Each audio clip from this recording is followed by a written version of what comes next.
parte da dor, ela é causada diretamente pela sua intervenção cirúrgica no paciente. Quer dizer, quando você corta um paciente, quando você perfura um paciente, quando você luxa um dente, o status inflamatório daquele tecido naquele momento é zero. Não aconteceu nada ali ainda. Mas tem dor. Então repara bem aqui no slide, olha só.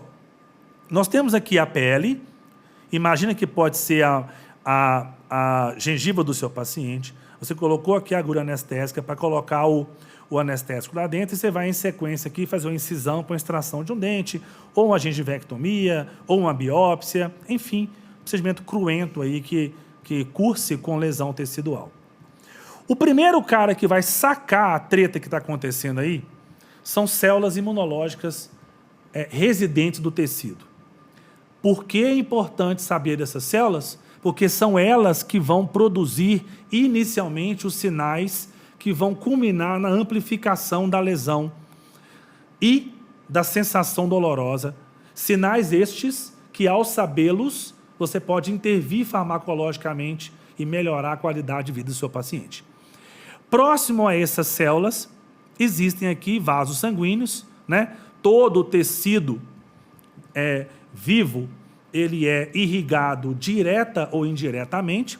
No caso aqui, essas células imunológicas, que não são somente as residentes, né? As células circulantes começam a ser atraídas por produtos que essas células residentes aqui começam a liberar, que vão avisar para essas células dentro do sangue que existe uma treta acontecendo aqui no tecido.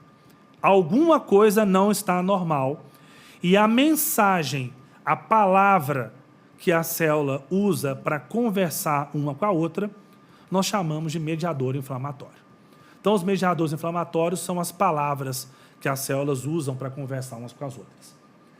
E é justamente essa conversa que os fármacos inibem. Tá?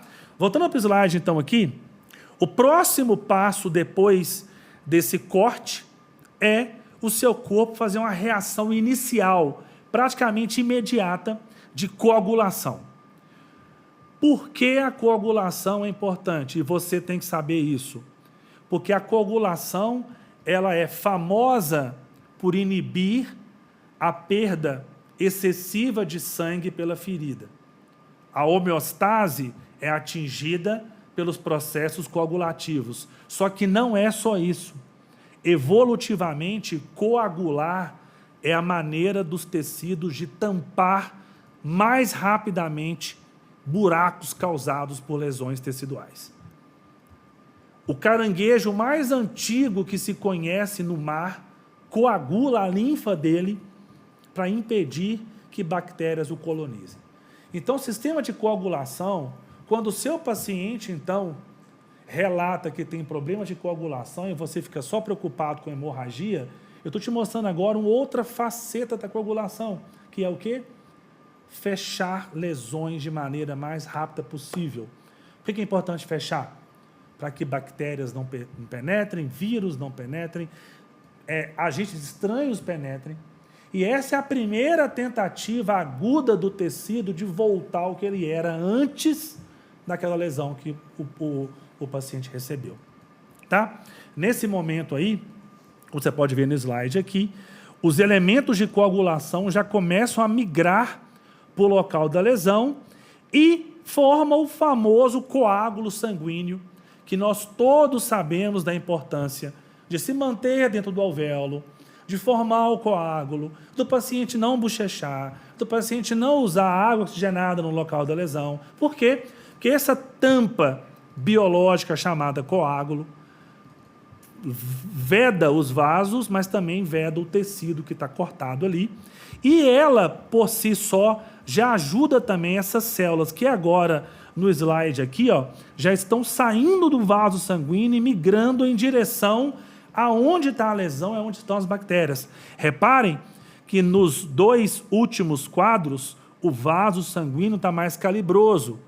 Lembre dessa informação para os próximos blocos, porque uma das características do inchaço, do edema, do exudato, vem com o aumento do calibre dos vasos, causando hiperemia, que é o aumento do fluxo sanguíneo, e também o aumento da permeabilidade vascular, que vai causar o famoso inchaço, edema, que o seu paciente, embora não reclame de dor, vai reclamar da assimetria facial, da distonia social causada por um paciente que está aí assimétrico, inchado, fora os problemas que o inchaço causa de abertura bucal, trismo, limitação de fala, limitação de alimentação, que nenhum de nós quer passar por isso. Então, entendendo bem os mecanismos de formação de edema, que começamos a discutir nesse módulo, e que vão culminar lá nos módulos subsequentes sobre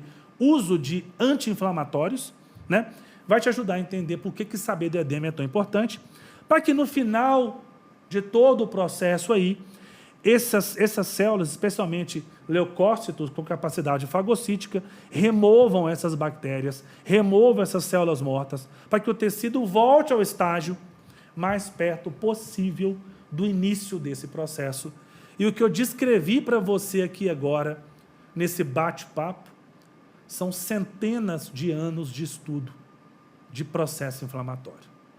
Se você entendeu isso aqui, você está preparado para entender farmacologia, biologia celular, regeneração tecidual e como tratar do seu paciente com excelência. Tá bom? E esse seria, na minha concepção, um dos melhores resumos para que serve inflamação. É uma onda de atitudes corpóreas que visam inexoravelmente ao estado de homeostase. Quer dizer que sempre funciona? Não. Na esmagadora maioria das vezes, eu te prometo que a inflamação vai restaurar a homeostase do paciente. Em alguns casos, descontroladamente, a inflamação pode causar danos ao paciente. Importantíssimo você revisar as bases imunológicas da inflamação, mas especialmente a filosofia do processo inflamatório, para que você entenda por que o seu corpo inflama. Por que por milhares de anos nós selecionamos um processo inflamatório que é maravilhoso. Se você estudar a inflamação, você vai entender a maravilha que é a liberação de uma sequência de mediadores e células que visam a única coisa, te restabelecer no estado de saúde, numa vida que inevitavelmente te causa danos. Sofrer danos, sofrer dor, sofrer perdas, sofrer intervenções que nos doam, é natural à vida. E é natural também que nós tenhamos mecanismos para reparar.